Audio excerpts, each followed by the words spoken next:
Welcome to another of our Getting to Know Folk around Clèir Eilean Ì conversations. If you're watching this on YouTube, you might be interested to know that there is also the audio-only version available as a podcast on Apple Podcasts and Spotify. And if you're listening on the podcast, you will want to know that you can get the video on YouTube. So today, our guest is Monika Redman, who is the Presbytery convener for Presbytery Mission Planning. How are you today, Monika? For a Friday, not bad. I tend to think I've got a really long week, and then Friday takes me by surprise and everything has to be done in time for the Chinese takeaway tonight and 24 hours off with the family. So it's one of those days, I guess. Right. Yeah. Well done for having the routine of Saturday as a day off. Do you find that works well for you?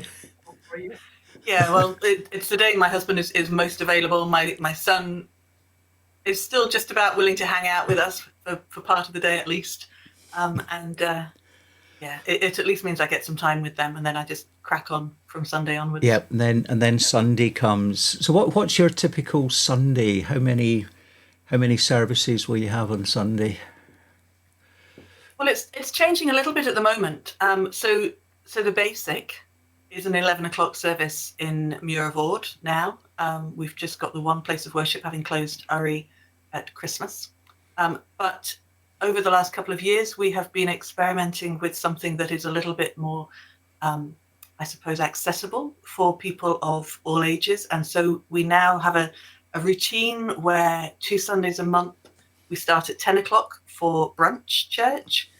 So worship starts in the hall, and it's very accessible. Storytelling and learning activities of some description and the inevitable food at 10:30, and then we continue worship at 11 o'clock in the main sanctuary. But of course, we're going to be uniting with Clèir Eilean soon. So at some point, these kinds of things will gradually change and ease. And then we also have a care home service in the afternoon, which I've shared with colleagues. But as colleagues retire or move on, it's beginning to become more of an almost weekly thing. But fortunately, I have help for that too. So that's okay. That's generally my Sunday. I'm down at the church at 8, and I just kind of get my focus in and get going. Fantastic. Yeah, that sounds really encouraging. The brunch and worship, getting all ages together. Does the traditional congregation take to that, or is there any pushback for? No pushback. But we probably have between 5 and 8 families routinely coming, but we also have a similar number of adults of my age and upwards, so the kind of the second half of the age bracket, who come, and some of them will be coming to help with the brunch, although we keep it really simple, so nobody is stuck in the kitchen. It's pain au chocolat and croissant that can just be heated up in seconds. And everybody helps clear away. But we also have folks that just come because that's when worship starts, and they want to see everybody in worship of all ages. And so they start their worship as people of younger ages do at 10. And the routine is that people can come and leave at any point. So they can come at 10, or they can come at 10:30 if they want to start with food and fellowship, or they can come at 11. And likewise, if you've come at 10, you can leave at 10:30 or 11 or 11:30, or stay right through until midday. Right. We do have some people that like to do that, 1 or 2 occasionally. Yeah. That idea of people coming and going at different times brings to mind a thought from years ago. I remember speaking to a Greek Orthodox priest, and within the Greek Orthodox tradition, there's very much the coming and going. And the question was put to him, we talk about declining numbers around the Church of Scotland. Is that an issue as well for the Orthodox Church? And his reply was fascinating. He said, I suppose it maybe is, but it really doesn't matter as long as the Mass is said. I was struck years ago. I did a month's study in Jerusalem, and I went to the Armenian Church of St. Jack early one morning. It was a remarkable day. But that was what struck me. Worship just continued. It just carried on because God is always worthy of worship. Yeah. And we just came in and we sat on the floor because they don't have pews. The weak go to the wall. There's a shelf at the wall if you need to perch, or some people bring their own camp stools. Yeah. But otherwise, there are beautiful rugs on the floor to sit on. And worship happened.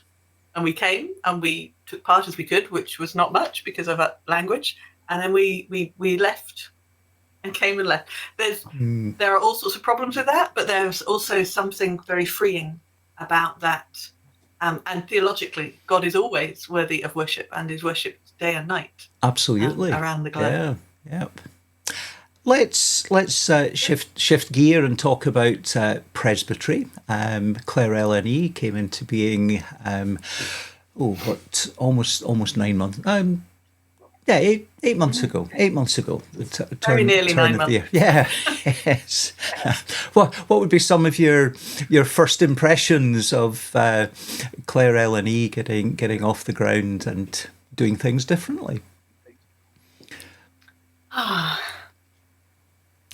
suppose from my perspective, it has felt, understandably, a little bit chaotic, a little bit Bulletigate. There's so many things to do.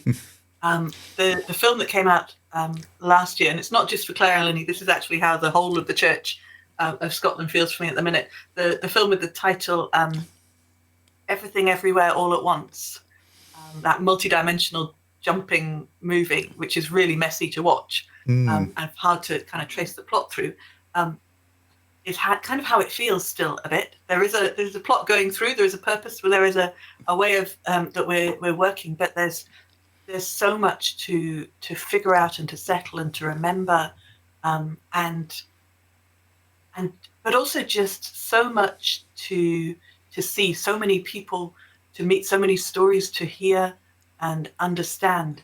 It can feel a little bit like an assault on the senses because there is so much. Yeah, but that's because there is so much life. Lots of plates to keep spinning, but and you and your committee have certainly had a huge amount of that as we are getting towards having a complete presbytery mission plan for Clèir Eilean Ì. We dream of the quiet waters after. Yeah. Well, we're hopefully into a quieter season. Just before we hit record, we were talking a wee bit about both looking forward to the autumn. We'll maybe come back to talk about September and the conference in a moment. But beyond that, what are you looking forward to in the tail end of 2024? Well, this is the bit that I love. I love this. I love the mellower days of autumn. I love the variety. This term has so much within it. You sometimes feel like you don't get a normal run of normal Sundays because there are so many particular things to mark through it. But for us, it's also so it's the start of the school year, of course. So we start with burgers off the bus this afternoon for the newest ones at the academy. But also this last few years, we have been following what's called the narrative lectionary. So unlike the normal lectionary that starts with Advent, the narrative lectionary tends to start with the school year. And we go right back to the beginning of beginnings and stories from Genesis. And so each year we take a slightly different track through the Old Testament between now and Christmas. And I love that. I love the storytelling nature of it. I love the way it puts the Bible back together for people instead of chunking it up, which has its uses, undoubtedly. The narrative lectionary has this broad sweep approach. And so I love this getting back to the beginning of all beginnings, and then working our way through to the excitement. Brilliant. Of Christmas. Yeah, so this is a term I really love. Excellent. Back to September. Big big day for Clèir Eilean Ì, Wednesday the 11th. I'm sure you and your committee have, you've got you've got a big bit of input.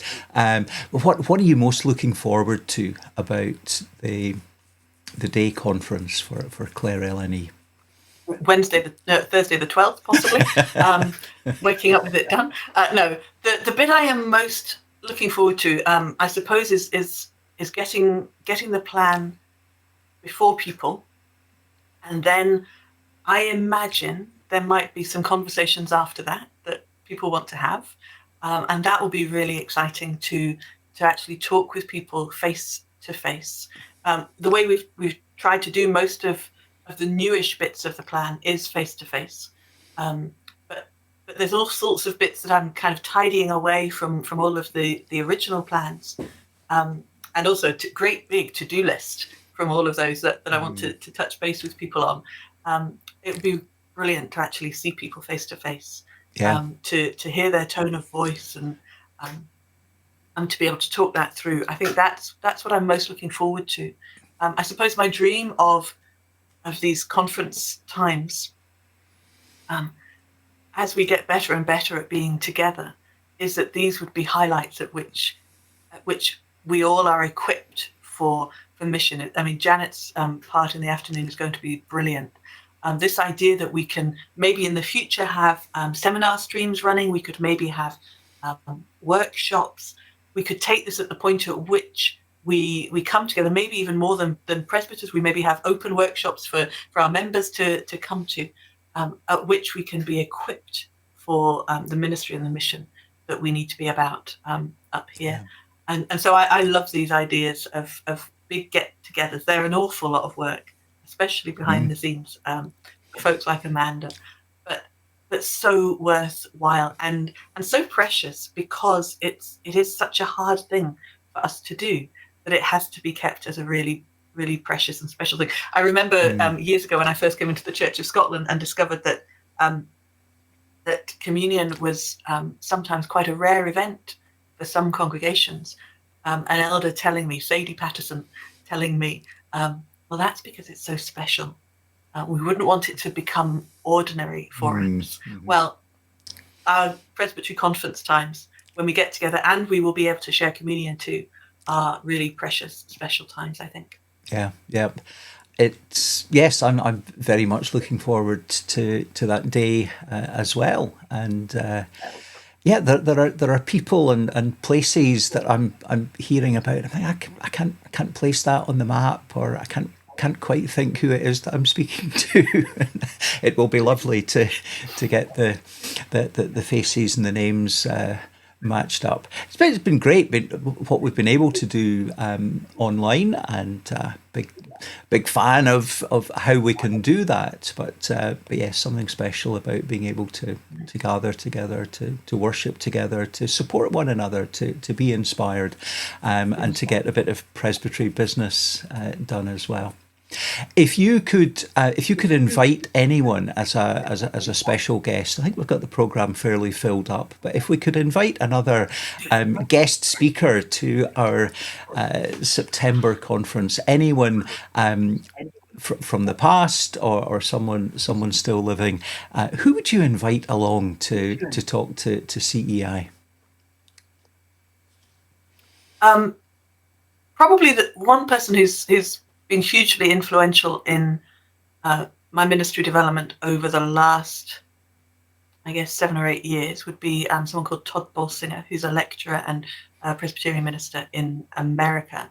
He wrote a book called Canoeing the Mountains that I found hugely helpful. The basic storyline of it that he latches onto as his analogy is not one that works particularly for us, because the story of Lewis and Carroll unlocking the waterways and the mountains of America in exploration times don't resonate with us particularly, but there's so much once you've grappled with that story that is of worth in that book.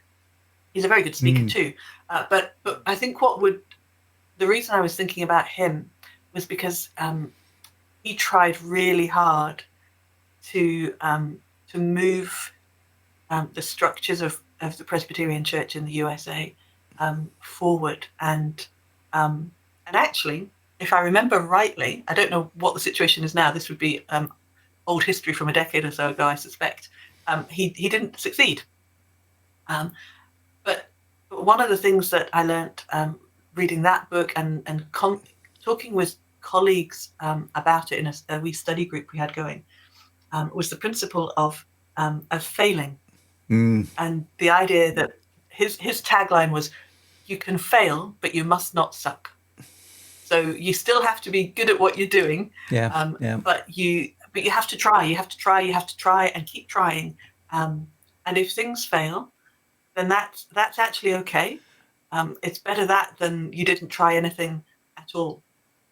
And so I know that I stuff up quite a bit, but I hope I don't suck too much at many things. I saw a quote recently from James Joyce, I think it was, who said, "Mistakes are the portals to success." I like that thought. Yeah, that's very artistically written, isn't it? Yeah. I'm impressed that you read James Joyce. Oh, I just saw the quote. That's how I look well read too. Yeah, and Todd's Bollinger, Bolsinger. Very much talking about adaptive change. You know, the journey when we don't know the destination and the map. The map just doesn't exist, but we have a compass. There's a brilliant book you should read. Then there's a book by Leonard Hjalmarson called Broken Futures, and his abiding image is not that we should be map readers, although I have relied on Google an awful lot as I've travelled around Scotland this year, but actually we should learn to be navigators, because there isn't a map for the terrain we're crossing, but we can learn to read the terrain like navigators to tell, whether it's a good idea to go up that slope or down that slope or over that hill. But also the thing which caught my imagination about this idea of being navigators, which I'm not naturally, in the ordinary use of the word, is that navigators also use the stars. They sometimes have to travel at night, and so they navigate by using the stars. And this idea that we navigate as Christians through this very strange season with someone that is transcendent, that is outside of our closed bubble world. We have God to guide us in that navigating by the stars kind of way, this looking up idea, where you can write the sermon, can't you? So it's a really good book. Right. Yeah. We'll see that the details are in the description down below. That won't help the folk listening to the audio version, but. Tell us the name of the author and the title Broken again. Futures, and his name is Leonard Hjalmarson. So I'm assuming he's Scandinavian. Hjalmarson, probably. Excellent. I shall check that out. That sounds interesting. We've been talking a lot about church. Just as we wind things up, tell us a wee bit about what you enjoy doing on your 2 days off a week. 2 days. Okay. Well, on the one day, the rest I take split up. I'm trying to remind everyone that we're supposed to have 2 days. I know.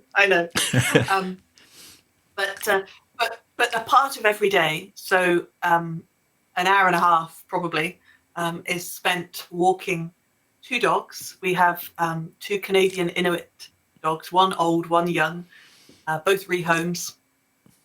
One as soppy as they come and the other as wild as you can imagine. And that's a lot of fun walking them. I have a 15-year-old, so I'm in the delightful stage of understanding the grunt. He talks fairly well, but occasionally it's just a grunt.